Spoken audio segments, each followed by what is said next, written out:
Hi everyone, welcome to Yoga with Heini. I'm Heini and today we're going to go through the cat-cow movement in detail. Let's get started.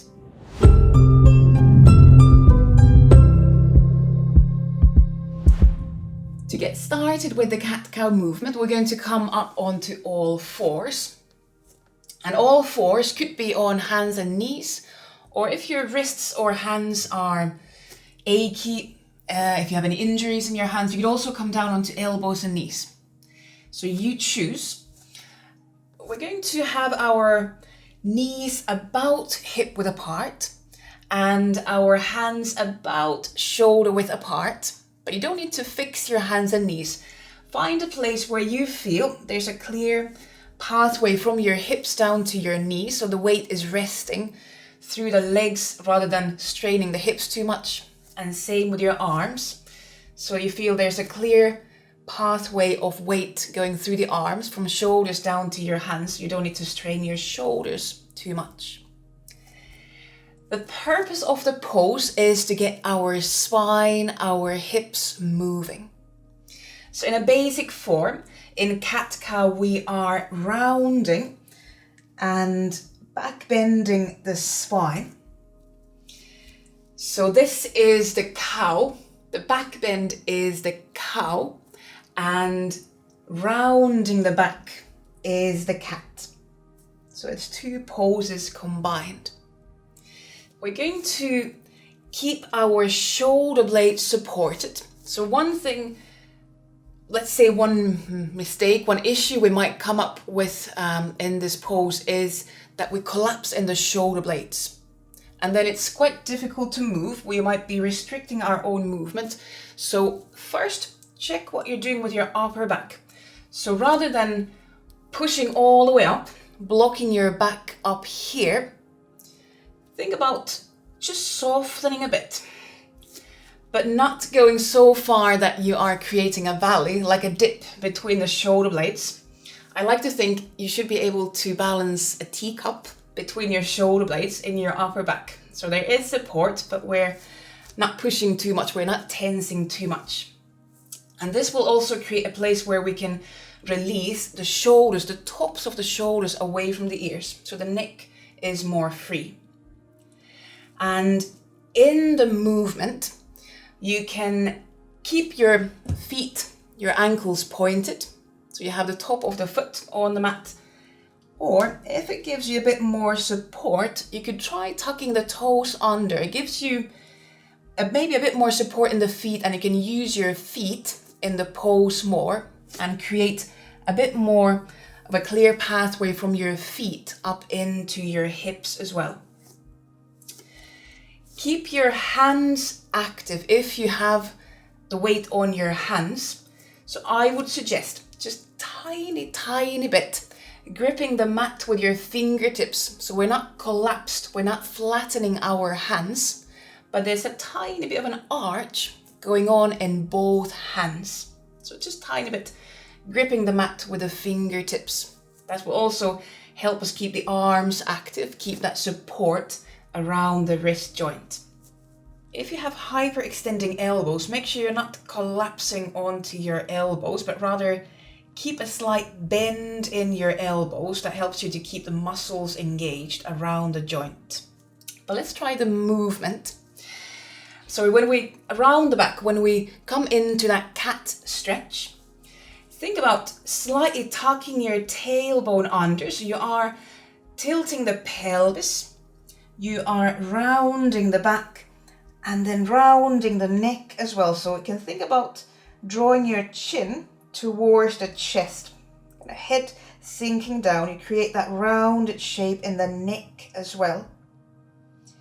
And then when we come into the cow, we're going to do the opposite.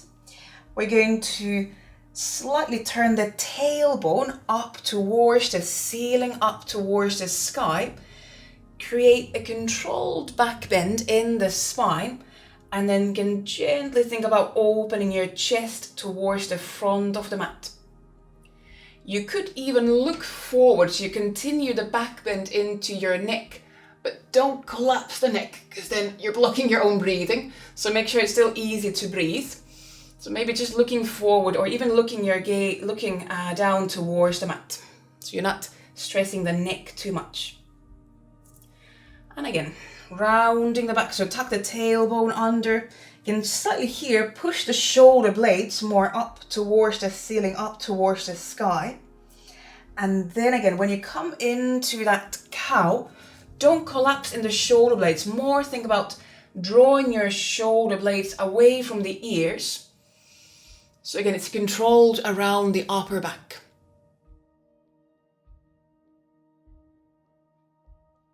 Now there's lots and lots of different opinions about breathing in this movement. Some people say you always have to breathe in when you round your back, and you always have to breathe out when you come into that back bend.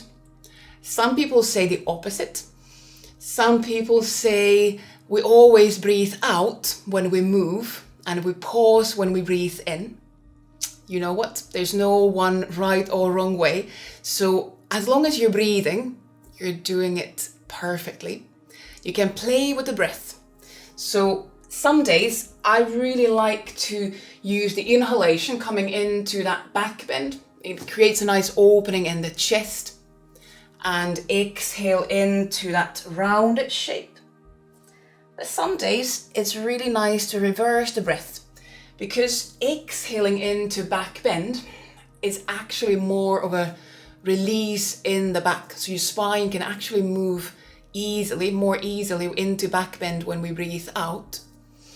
And then the inhalation can open up the back side of the lungs, back of the rib cage a bit more. But really there is no one right or wrong way to breathe. Play with the breath, because we can find different dimensions in our body when we change the breath, and we can also challenge the patterns we have. So don't fix yourself into any one breath pattern.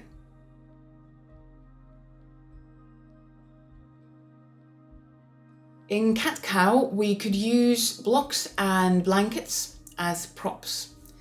So you could use the blanket under your knees. If you have tender knees, if you get achy in your knees when you have the weight on your knees, then bring a blanket or a towel, just something soft under the knees, and that will give a nice cushioning for the knees. It can even be a couple of blankets on top of each other. The blocks could be quite handy if you decide to come onto elbows in your cat-cow. So I'm going to put now 2 blocks in front of me and then bring elbows onto the blocks. And what this does, it gives me a bit more room to move. So for example, for the head to come down, it gives me a bit more room to press down through the arms. But I don't need to be on my hands and wrists. So it extends the arms, but I can still easily stay down on the elbows. So blocks under the elbows can be a really, really nice prop and help in the pose.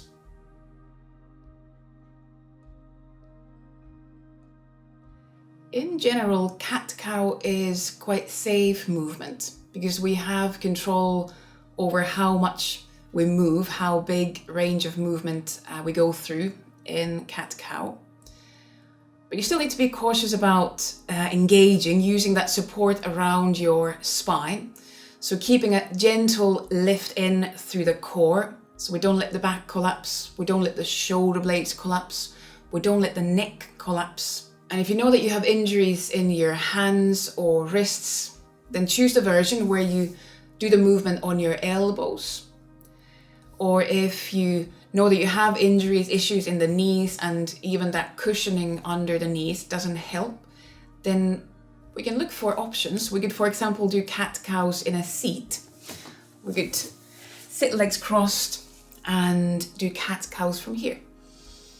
You're still moving your spine, you're still moving your pelvis in a similar way, but we're not putting pressure through the knees. So the seated version might be easier on the knees as well.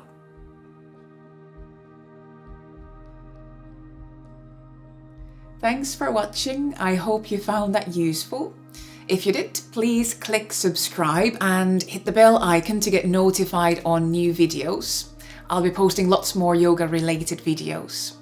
And I also teach live stream online classes, and if you're interested in those, check the details in the description box below. I'll see you on the next video. Bye.